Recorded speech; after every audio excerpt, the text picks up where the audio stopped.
SV news కు స్వాగతం. ముందుగా హెడ్లైన్స్. అరుణాచల్ ప్రదేశ్ త్రిపురలో మోదీ పర్యటన. సీఎం రేవంత్ బరితెగించి మాట్లాడుతున్నారు. హరీష్ రావు సంచలన వ్యాఖ్యలు. శ్రీశైలం జలాశయానికి భారీగా వరద, 10 గేట్లు ఎత్తి నీటి విడుదల. పసుపు అలంకరణలో హరితగా భద్రకాళి అమ్మవారి దర్శనం. ప్రధానమంత్రి నరేంద్ర మోడీ ఈ నెల 22న అరుణాచల్ ప్రదేశ్ త్రిపురలో పర్యటించనున్నారు. ఈటానగర్ లోని 5,100 కోట్లు విలువ చేసే పలు అభివృద్ధి ప్రాజెక్టులకు శంకుస్థాపన చేస్తారు. మాతా త్రిపుర సుందరి టెంపుల్ కాంప్లెక్స్ అభివృద్ధి పనులను ప్రారంభిస్తారు. ఈటానగర్ లో 3,700 కోట్ల విలువైన 2 ప్రధాన హైడ్రో పవర్ ప్రాజెక్టులకు ప్రధాని శంకుస్థాపన చేస్తారని పీఎంఓ తెలియజేసింది. అనంతరం త్రిపురలోని ప్రధాని పర్యటించి మాతాబరిలో మాతా త్రిపుర సుందరి టెంపుల్ కాంప్లెక్స్ అభివృద్ధి పనులు ప్రారంభిస్తారు. ఆలయంలో పూజలు చేస్తారు. సికింద్రాబాద్ కస్తూర్బా నగర్ లో వరద ముంపునకు గురైన 1,500 కుటుంబాలకు ఎమ్మెల్యే తలసాని శ్రీనివాస్ యాదవ్ ఆధ్వర్యంలో నిత్యావసర సరుకులు పంపిణీ చేశారు. ఈ కార్యక్రమానికి మాజీ మంత్రి హరీష్ రావు హాజరయ్యారు. ఈ సందర్భంగా ఆయన మీడియాతో మాట్లాడుతూ కీలక వ్యాఖ్యలు చేశారు. ముఖ్యమంత్రి రేవంత్ రెడ్డి స్వయంగా మున్సిపల్ శాఖ మంత్రిగా ఉన్నప్పటికీ నాలాలు క్లీన్ చేయడం లేదని విమర్శించారు. నగరంలో 7-8 మంది నాలాల్లో కొట్టుకుపోయి చనిపోయారని ఆవేదన వ్యక్తం చేశారు. వారి చనిపోవడానికి కారణం రేవంత్ రెడ్డి కాంగ్రెస్ ప్రభుత్వ వైఫల్యమే అని ఆరోపించారు. చెరువులు బాగు చేసి బతుకమ్మ మెట్లు కట్టించాడు, బతుకమ్మ ఘాట్లు కట్టించాడు. పండుగను అద్భుతంగా జరుపుకోవడానికి ఫ్లడ్ లైట్లు వేసేవాళ్లు, రోడ్లు వేసేవాళ్లు, మొత్తం గడ్డి చెక్కించి అద్భుతమైనటువంటి సౌకర్యాలు ఉండేవి. కానీ ఇలా రేవంత్ రెడ్డి పాలనలో గ్రామాల్లో ₹1 లేదు. పంచాయతీ సెక్రటరీలు అప్పులపాలైపోయినారు. సర్పంచులు లేరు, ఎంపీటీసీలు లేరు. ఎలక్షన్లు పెట్టే ధైర్యం రేవంత్ రెడ్డికి లేదు. గ్రామ పంచాయతీల్లో నయా పైసా లేదు. కనీసం పండగ పూట కూడా కాలిపోయిన బుగ్గలేసే పరిస్థితి లేదు. పండగ పూట గ్రామాల్లో చెత్త ఎత్తే పరిస్థితిలో ట్రాక్టర్ల డీజిల్ దిక్కులేని పరిస్థితి. బతుకమ్మకు ఏర్పాట్లు చేయడానికి గడ్డి మందు కొట్టడానికి కూడా గ్రామాల్లో పైసలు లేవు. ఇది రేవంత్ పాలన. మాటలకు ఎక్కువ, చేతలకు తక్కువ. కనీసం పండగనన్నా పట్టించుకో. ఈ పండగ పూటనైనా గ్రామ పంచాయతీలకు నిధులు విడుదల చేసి తెలంగాణలో అతిపెద్ద పండగ బతుకమ్మ, దసరా పండగ. ఈ పండగ ఏర్పాట్లు చేసుకోవడానికైనా గ్రామాలకు నిధులు విడుదల చేయి. నీ పాలనలో ఈ 2 సంవత్సరాల్లో గ్రామ పంచాయతీలన్నీ కూడా మురికి కూపాలుగా, చెత్త కుప్పలుగా మారిపోయినాయి. ఇప్పటికైనా కళ్లు తెరువు, గ్రామ పంచాయతీలకు నిధులు ఇయ్యి. బడా కాంట్రాక్టర్లకు కాదు బిల్లులు ఇవ్వాల్సింది, గ్రామాలకు ఇయ్యి. పేద ప్రజలకు ఇవ్వాల్సిన డబ్బులు ఇవ్వు. గ్రామాల్లో వరదల్లో మునిగిపోయిన పంట పొలాలకు సహాయం చెయ్యి. వరదల్లో మునిగిపోయిన పేద ప్రజలకు నిత్యావసర వస్తువులు అందించు. వారికి ఆర్థిక సాయం అందించాలని చెప్పి మేము డిమాండ్ చేస్తున్నాం. టీఎస్ నుండి టీజీ మార్చడానికి 1,60,00,000 ఖర్చు. హైదరాబాద్ పోలీస్ వాహనాలపై టీఎస్ పోలీస్ స్టిక్కర్ స్థానంలో టీజీ పోలీస్ స్టిక్కర్లకు 1.6 కోట్ల ఖర్చు. 1.6 కోట్లు ఖర్చు చేసిన 188 పోలీస్ వాహనాలకు స్టిక్కర్లు మార్చిన రేవంత్ ప్రభుత్వం.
దసరా శరన్నవరాత్రులకు వరంగల్ భద్రకాళి అమ్మవారి ఆలయం ముస్తాబైంది. ఆదివారం మహాలయ అమావాస్య సందర్భంగా భద్రకాళి అమ్మవారు పసుపు అలంకరణలో హరిద్రాగా దర్శనమిచ్చారు. ఈ సందర్భంగా అమ్మవారిని దర్శించుకునేందుకు భక్తులు భారీ సంఖ్యలో తరలివస్తున్నారు. నేడు సాయంత్రం శరన్నవరాత్రి ఉత్సవాలకు అంకురార్పణ చేయనున్నట్లు ఆలయ నిర్వాహకులు తెలియజేశారు. శరన్నవరాత్రుల్లో భాగంగా తొలి రోజు అమ్మవారు బాలా త్రిపుర సుందరి అలంకరణలో భక్తులకు దర్శనమిస్తారు. వచ్చే నెల 3న భద్రకాళి భద్రేశ్వరుల కళ్యాణంతో ఉత్సవాలు పరిసమాప్తమవుతాయని ఆలయ సిబ్బంది తెలిపారు.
శ్రీశైలం జలాశయానికి భారీగా వరద కొనసాగుతుంది. జూరాల, సుంకేసుల ప్రాజెక్టుల నుంచి వరద ఉధృతంగా ప్రవహించడంతో మరో 2 గేట్లు ఎత్తి నీటిని దిగువకు విడుదల చేస్తున్నారు. పోతిరెడ్డిపాడు హెడ్ రెగ్యులేటరీ నుంచి 30,000 క్యూసెక్కులు, ఎడమగట్టు విద్యుత్ కేంద్రం నుంచి 35,315 క్యూసెక్కులు, కుడిగట్టు విద్యుత్ కేంద్రం నుంచి 30,311 క్యూసెక్కుల నీటిని విడుదల చేస్తున్నారు. దీంతో శ్రీశైలం జలాశయానికి 10 స్పిల్వే గేట్లను ఎత్తి నాగార్జున సాగర్ కు వరద నీటిని విడుదల చేస్తున్నారు. శ్రీశైలం పూర్తి స్థాయి నీటి మట్టం 885 అడుగులు కాగా ప్రస్తుతం 884.10 అడుగులకు చేరింది.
అరుణాచల్ ప్రదేశ్ త్రిపురలో మోదీ పర్యటన.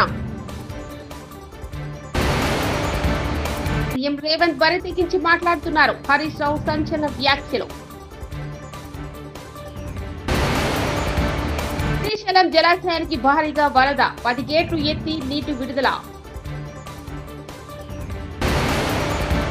పసుపు అలంకరణలో హరిద్దాగా భద్రకాళి అమ్మవారి దర్శనం.